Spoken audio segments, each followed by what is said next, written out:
And I said, that's no bear. That's my wife. All right, we've put this off long enough. We're divorced now. We gotta run the supplementary learning unit for the QN Model 3.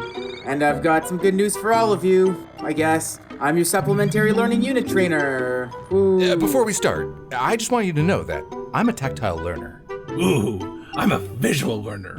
I need pictures. I'm a listener. So if you show me a picture, I'll lose it. I swear to God. Actually, for today's lesson, we'll have to first talk about the myth of learning styles as well as other non-evidence-based educational myths. Then we're gonna... They can't be a myth. I've always learned best with pictures. That's because you can't read. Of course Dunk can read, but he's a visual learner, so he prefers pictures. Then we're gonna end by going over 6 of the scientifically proven high-impact learning strategies that we can adapt into our own lives. I know how to read. I just choose not to, out of protest.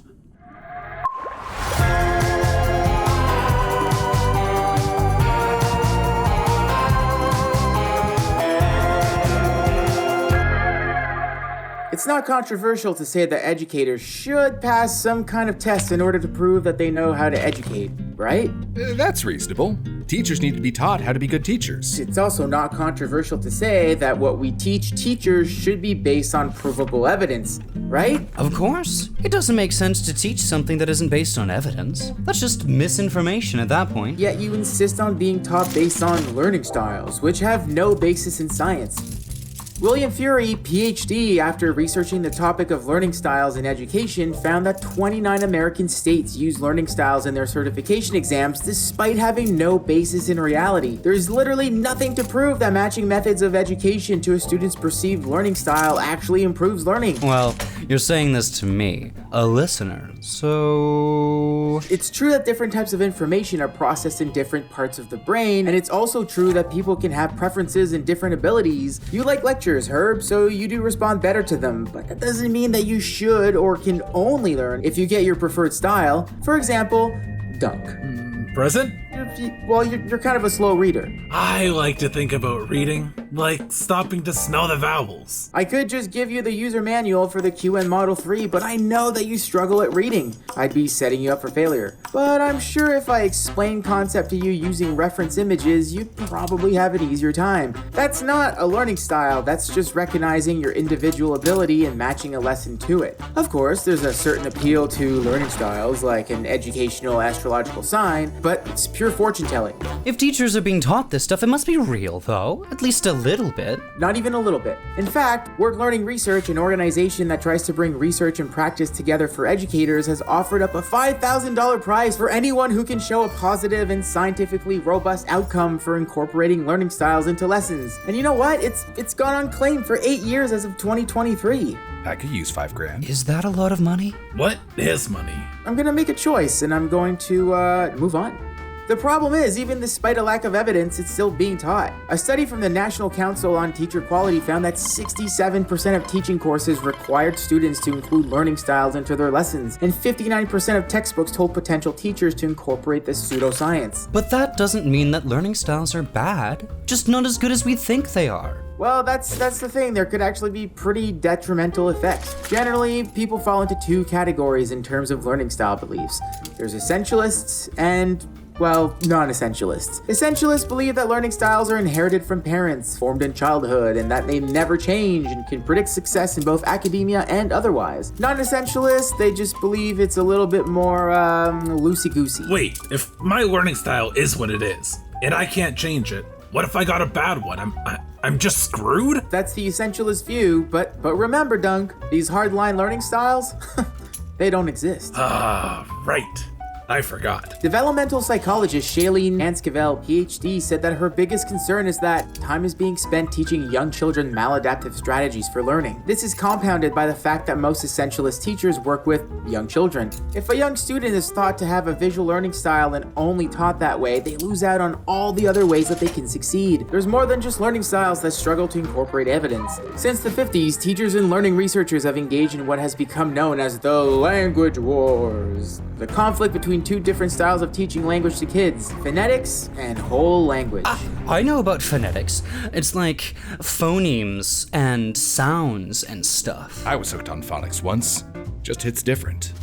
Phonetics-based instructions tries to teach spelling rules and grammar by emphasizing how letter combinations sound out loud. It breaks down words into smaller parts so kids can learn how to mix and match those parts into new things. It's the Lego method of learning language. So what's whole language?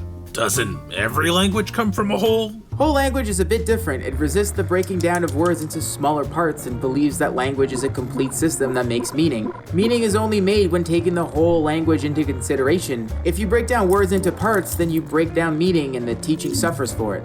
So, which one's better? Smarter people than us have been fighting over it for like 100 years, so I'd hesitate to give a definitive answer to that right now. But the main argument is that phonetics does help students learn how to identify the parts of words and sound them out, but it doesn't provide them the context to create meaning from them. I can know that T and H makes the sound, but it doesn't help me know what the word thermal conductivity means. You got it, buddy. Oh, he's doing it. Oh, I got fur in my mouth. In hybrid approaches, students are taught whole words as well as phonetic letter-sounding relationships as they go. Students memorize sight words, and they also learn how letters make up words in context alongside those memorized words. But this brings us back to evidence-based approaches. OHRC's Chief Commissioner, Patricia DeGuire, said that the Ontario school system was not using evidence-based approaches to teach early reading, and as a result, students with reading disabilities and other students are failing to learn to read, which is a problem. But the OHRC's senior legal counsel, Rima Kaja, said, the current approaches are rooted in a philosophy that suggests by immersing children in spoken and written languages, they'll discover how to read, which seems like an optimistic way to think about teaching children something as important as basic literacy. Being immersed in something new isn't a bad way to learn. Lots of people learn better on the job. Like you did on your first day, Herb?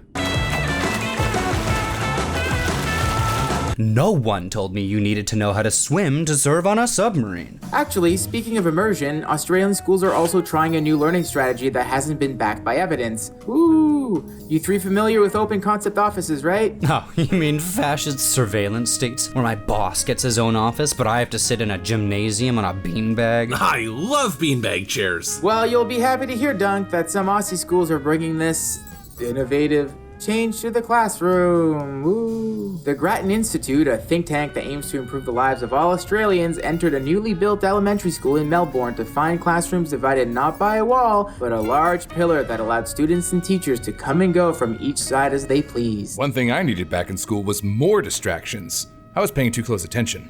And you know what? It's not even just one school. In 2017, the New South Wales government committed to build open concept classrooms in over 100 schools, with each classroom intending to serve around 120 students. They called them New Flexible Learning Communities.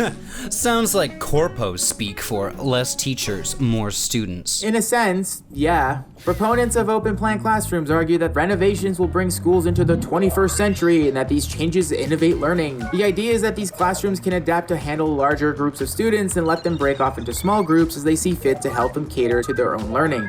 Teachers would then be able to naturally drift between groups and assist students in their own independent learning. Okay, that doesn't sound like a bad thing. Well, feelings are mixed. In 2018, the University of Melbourne published a systematic review that found only 21 studies done since the 60s looked at the impact of open concept classrooms. Funny enough, these studies show that open plan classrooms only really had mixed results on learning success. That said, it is 100% known that noise has a negative impact on learning, and studies have shown that traditional classrooms are the only form that can reduce noise to recommended levels for understanding and clarity. Some students will have auditory processing issues or other additional learning needs that are only made more complicated by 3 more classes worth of kids. Some teachers converted their open concept classes with makeshift blockades because they knew that 120 kids in a single classroom is far too many. Damn, even just the 3 of you is almost unmanageable. No. So yeah, whether it's about learning styles or whole language versus phonetics or open concept classrooms, we need to make sure our decisions about how we teach kids are informed by evidence and experience. Most importantly, revolve around the specific needs of our students. We've talked about things that don't help students, and for my own mental health, let's talk about 6 learning strategies that actually work and are based on evidence. I just did a learning style quiz on BuzzFeed, and it says that my style is a gif of Daniel Radcliffe with guns for hands. It's pronounced Juns. I'm pretty sure that means you're a Libra.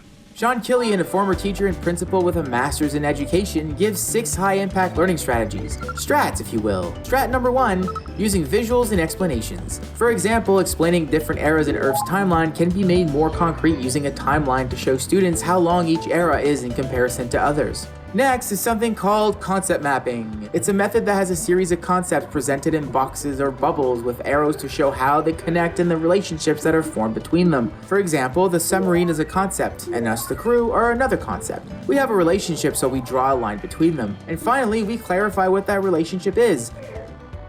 The third is called worked examples, which is kind of what it sounds like. A teacher works through an example in front of students to give them a framework to do it themselves. The best form of worked example is what's called a fated solution. It's like teaching a complicated math problem by showing a simple version, then adding a complication, solving that, complication, solve, so on and so forth. Students start with something they understand already and work up to something new. Oh, like first you learn how to drive a submarine, then you learn how to escape a sinking submarine. And then you learn how to live with yourself. I get it. The fourth is practice. Just practice. Literally just doing stuff over and over again. Though, caveat, students need rest in between for practice to really sink in. But that's it. It's not rocket science. Unless it is. The fifth is feedback, specifically commenting on a student's work and giving them constructive critique. Again, this sounds obvious, but it's tried and true. Dunk, dinner yesterday was aces. The presentation was wow. But the curry could have used a little more salt. Well, I guess I'm a failure then. The last strategy is targeted discussions, like the following. Instructional conversation, when a teacher listens to a student's idea and then gently course corrects towards the intended idea. Questioning the author, where a teacher directs students to think about who is saying what they're reading in order to foster critical thinking skills. Literature circles, where students gather to discuss a book or read together. And collaborative reasoning, breaking off students into groups where they can discuss the subject matter at their own pace, directing their own interest. Some learning styles are based in myth, some are based in evidence, though if we take anything away from today, I want it to be that our decisions, especially when we're making choices for people's futures, should be based on evidence and research, not fads and politics. Corporate entities loved open concept offices because they said it would improve productivity, even though workers found the lack of privacy and unscheduled interruptions really disruptive. If we look at the actual evidence, we see a drop in productivity and a spike in employee stress. It wasn't an informed decision. It was a choice made by people who had never worked in the place they were designing for their employees to work in. Oh, it's like when my dad figured out that he would save money if his workers lived in the livestock pen, so their commutes to work would be shorter, and therefore they'd get to work early. That is morbidly inhumane. And I spent 2 years as a circus bear. Oh, don't worry. They stopped after there was an unfortunate mix-up at the slaughterhouse. Oh my god. Whew. And now that we've gotten that out of the way, we can start our supplementary learning unit and stop wasting time. Quitting time. Yes. Oh, no, please guys, come on, we didn't See you even... nerds later. Ugh, whatever, I don't Maybe next time, buddy. care anymore. Learning sucks.